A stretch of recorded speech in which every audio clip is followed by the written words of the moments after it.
This is our fourth stop, Tallinn in Estonia. As soon as you step off the ship, you have the opportunity to rent a bicycle or take a sightseeing bus, or you can walk into town, and that's what we're going to do. You can see in the background the balloon, and that's where the ship is. The walk took me about 15 minutes. It's only about half a mile, very easy. The first thing you come across is the Round Maritime Museum.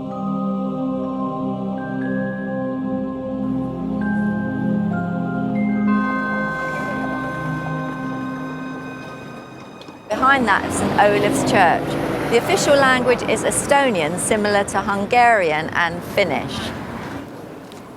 St. Olaf's Church, with its 124-metre spire, which can be seen all over the city, was once the tallest structure in the world. The church was dedicated to the Norwegian king, Olaf II. The tower is 258 steps high, so if you're energetic, you can go to the top.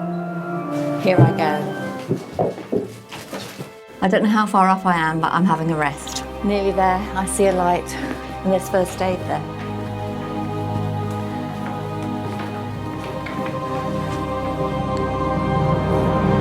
There in the mist is the Arcadia. We counted 6 ships this morning. There are 6 ships in port. Spectacular view.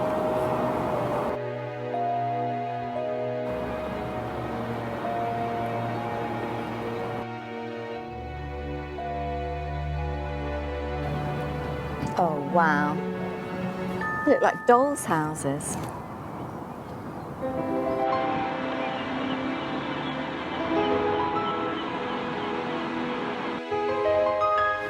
Tallinn is the capital of Estonia, and between the 13th and 16th centuries, it was a major trading port, which made it part of the Hanseatic League, a word I haven't used since Bergen. I'm reliably informed it has 1 foot in the 15th century and 1 foot in the present. Local hairdressers.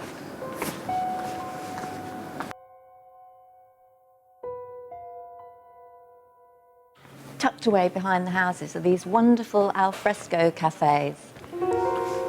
There are a few places in the world that are this pretty, but not many, and the medieval architecture makes it look like fairyland. The plaque on the wall says this is the home of the Tallinn Philharmonic Society.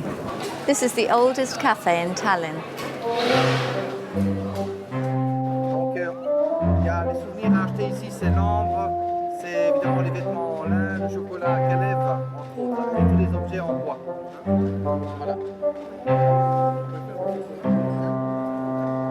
Now we're in the town square. It's a great place to stop and have a snack. It caters for all tastes. There's an Indian restaurant behind me.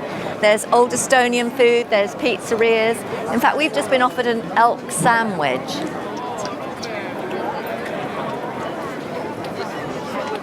They've even got a conch train. Last time I saw one of those was in my other favourite place, Key West. And you can check that out on Doris Visits. Another very popular way to see Tallinn.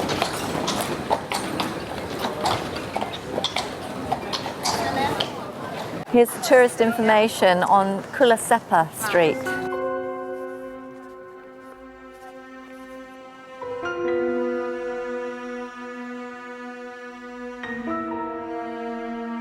Opposite the Parliament building is the Alexander Nevsky Cathedral. It's very ornate inside.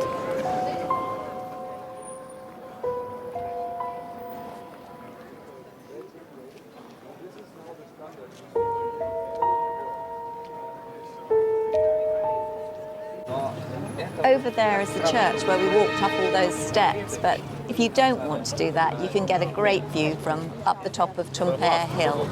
It looks like something out of a children's fairy tale.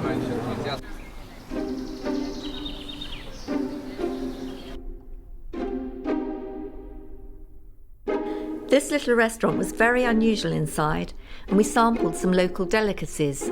Delicious. This is St Mary's Cathedral, also known as the Dome Church, and there's a display of over 100 coats of arms inside. It's well worth the look. There's a small fee to go in, but that helps towards the upkeep. Behind me is the hint of a castle wall. The Baroque Tumpere Castle is now the home of the Estonian Parliament. It's no good looking for the castle because the whole of Tumpere is in the castle grounds. There's a museum inside this artillery tower, and the name is this, but I daren't risk saying it because it might sound rather rude. I'm not sure of the pronunciation. We found the entrance to the museum of this place. So if you want to come down into these tunnels, it's very cold, so wear a blanket. They started building them in 1686, and even though the Finns helped, the progress was very slow. Due to wars and famine, there were bodies starting to pile up in the street. By 1710, there were so few people left that Peter the Great attacked and took over. Obviously, the tunnels don't look like they did medieval because in the Second World War, they were concreted over. They were further concreted in 1970 by the Russians when they were turned into a nuclear bunker. In 1980, the punk revolution took over and this became an underground party place. Ammunition can be moved easier underground than on top during the war, and the design of these tunnels is straight so that it can easily find a path through. But there are little sections that jut out, and that's so that you can hide behind and then pop out and shoot. Behind me is a stage in front of some medieval towers. There's approximately 1.5 million people live in Estonia, and nearly a third of those live in Tallinn, and I would say it's a lovely place to live.